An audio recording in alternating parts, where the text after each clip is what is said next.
Croeso nôl. Fel sonion ni reit ar ddechrau'r rhaglen, mae'n wythnos iechyd meddwl, wythnos genedlaethol yw hon i dynnu sylw at y broblem gyffredin mewn gwirionedd, ac yma i drafod heno mae Marged Elen a'i mam Iona a Dr Wythnos. Croeso cynnes ato ni, yn enwedig i ti, Marged, am fod mor ddewr i ddod ato ni, ac i sôn am dy brofiadau di.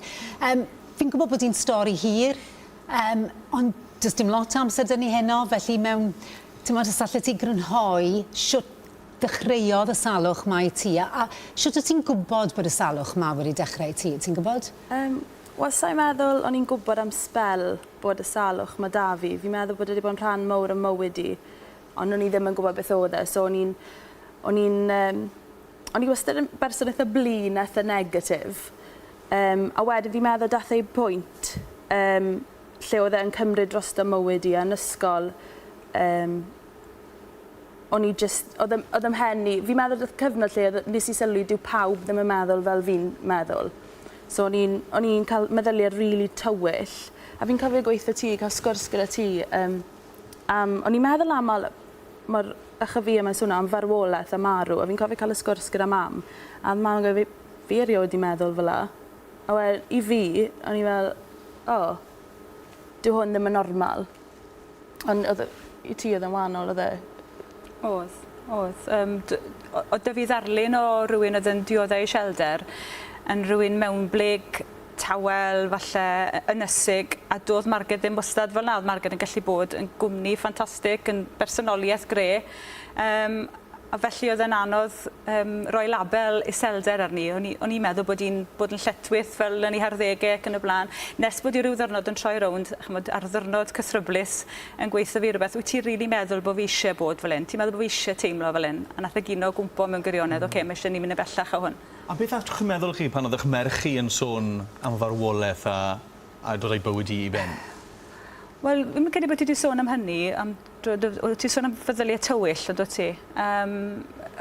Chi'n cwestiynu magwraeth, chi'n cwestiynu profiadau, chi'n cwestiynu lot o bethau mewn gwirionedd, achos fel mam, i chi moyn bod na i gydio'n eich plentyn chi pan maen nhw'n syrthio mewn gwirionedd, ond oedd hwn tu hwnt, doedd calpol a plaster ddim yn neud y tro yma.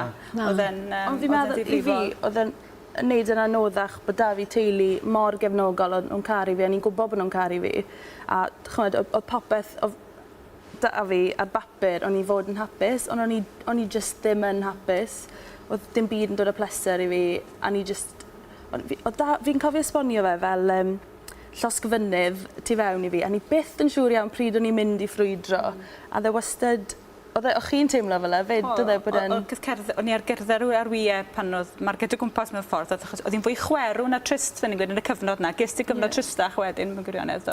Ie, pan mes i'r brifysgol, o'n i'n meddwl bod fi wedi gadael popeth ar ôl falle yn ysgol, achos na beth nes i feio, dim yr iselder gymaint, a wedyn yn y brifysgol is i lawr llwybr hyd yn oed yn fwy tywyll, a llwybr gwahanol falle o rhan oedd y feddyliau o'n i llefen lot, o'n i ffili dy mas o'r gwely, o'n i ddim yn moyn dy mas o'r gwely. A ti'n cysylltu, o'n i'n ffono hi a di'n gweithio fi, o beth yn dawel nawr, mam, fi yn y llyfrgell, paid â siarad â fi nawr. Tra o'n i yn y gwely. Ond yn aros yn y gwely oedd i ddim yn codi.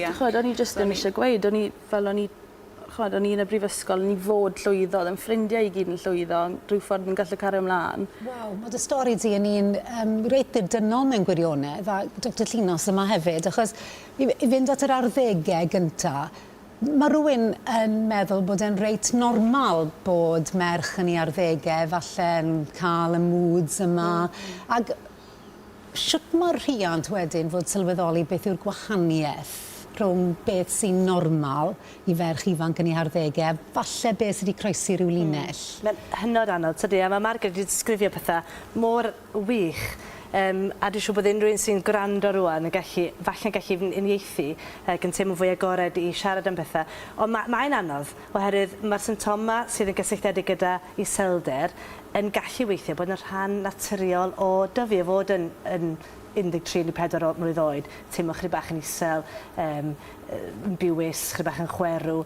A mae'n anodd yn gwahaniaethu rhwng beth sydd yn normal, rhan normal o fod yn eich arddegau, a beth sydd yn iselder. Beth sydd falle'n nodweddiadol o iselder ydy bod y symptoma mae'n dieddol o fod yn rhai parhaol. Felly bod rhywun yn dieddol ddim yn isel neu'n chwerw neu'n flin, a bod hynny'n rhywbeth sydd yn digwydd bob dydd. A bod rhywun dueddol hefyd, fel oedd Marged wedi disgrifio, o golli diddordeb mewn pethau bydde rhywun wedi arfer cael boddhad o'i gwneud, bod rhywun yn colli'r diddordeb yna. A mae cael y ffactorau yna yn angenrheidiol mwyn cyrraedd diagnosis o iselder. Ond mae yna ffactorau eraill, mae rhywun falle gallu effeithio ar gwsg, patrwm cwsg, gallu effeithio ar chwant bwyd, mae rhywun gallu colli canolbwyntio, mae canolbwyntio cael ei effeithio, a mae rhywun gallu cael meddyliau meddyliau tywyll am farwolaeth, ac wrth gwrs os ydy'r iselder yn mynd yn waith ac yn fwy eithafol, mae'r meddyliau yna'n gallu hefyd mynd fwy eithafol i feddwl am niweidio chyna neu wrth gwrs lladd eich yna. Ydych chi ffeindio bod yna ddigon o gymorth ar eich cyfer chi pan eithwch chi at y doctor gyda'r broblem? Wel, pan mes i at y doctor teulu getre, oedd e'n wych dy fi, achos tro cyntaf ges i gael ei roi'r tabledi, a nath hwnna weithio'n gret. Ond yr ail dro, nath e newid yn tabledi, a nath hwnna weithio. Ond wedyn, o'r rhan y system iechyd meddwl, ges i drosglwyddo ato, ges i braidd dim cymorth. Oedd rhaid fi aros tua 4 mis, ie? 4 mis, fi'n meddwl, gyntaf am sgwrs dros y ffôn gyda rhywun fi erioed i cyfarfod. A ddi'n gofyn cwestiynau rili personol, chymod, fel os o'n i wedi meddwl am farwolaeth a pethau fel la. A fi'n hapus i siarad amdano fe nawr, ond pan o'n i yn y sefyllfa yna, o'n i ddim eisiau gweithio rhywun dros y ffôn. A wedyn ges i gyfnod, oedd hi wedi paso fi mlaen i gael conselydd wyneb yn wyneb, a gofys i aros yn hirach to. A pam nes i, achos yn y cyfnod na, o'n i wedi gwneud lot o waith dy fe, achos o'n i wedi dod i bwynt lle ni moyn gwella, o'n i ddim yn moyn teimlo'n drist. A mae hwnna'n beth mawr fi'n meddwl. Ti dod mas o'r coleg, do? Do, nes i adael coleg, a o'n i'n meddwl, mae angen fi cael cyfnod nawr i ganolbwyntio yno fi ac i wella, achos cario ymlaen eitha. A wedyn, ges i'r cyfarfod yn gyda'r dyn, a nath e jyst gweithio fi bod fi ddim digon sal i wneud CBT, Cognitive Behaviour Therapy. O'n i wedi gwneud lot o waith ymchwil mewn i, yn meddwl bydde fe'n siwto fi. A nath e jyst gweud na, a nath e weid, yr unig beth maen nhw'n gallu cynnig i fi yw sesiwn consela mewn grŵp. So mae'n grŵp o bobl oedd gyda gwahanol broblemau, oedd ddim yn abod i gilydd, a o'n i jyst ddim yn deall. Chos pan chi'n isel hefyd, i chi ddim yn moyn, mae'n anodd mynd mas yn dweud. So...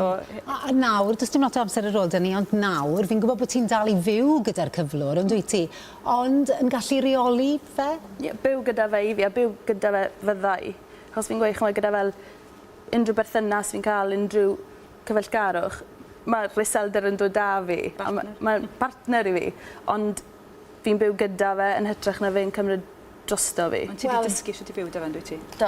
Fel wedys i'r dechrau, bod ti'n mor ddewr, achos fel wedys ti hefyd, fi'n siŵr bod y bobl sy'n gwylio, falle bod ti wedi siarad yn union gyrchol gyda nhw heno, felly mae cael rhywun fel ti, sy'n edrych mor hyfryd yn weid y stori di, ti'n gwybod beth rhywun beth yn meddwl, fi'n meddwl werth y byd, felly diolch yn fawr i ti. Diolch yn fawr iawn i dair o'n chi. Diolch yn galon.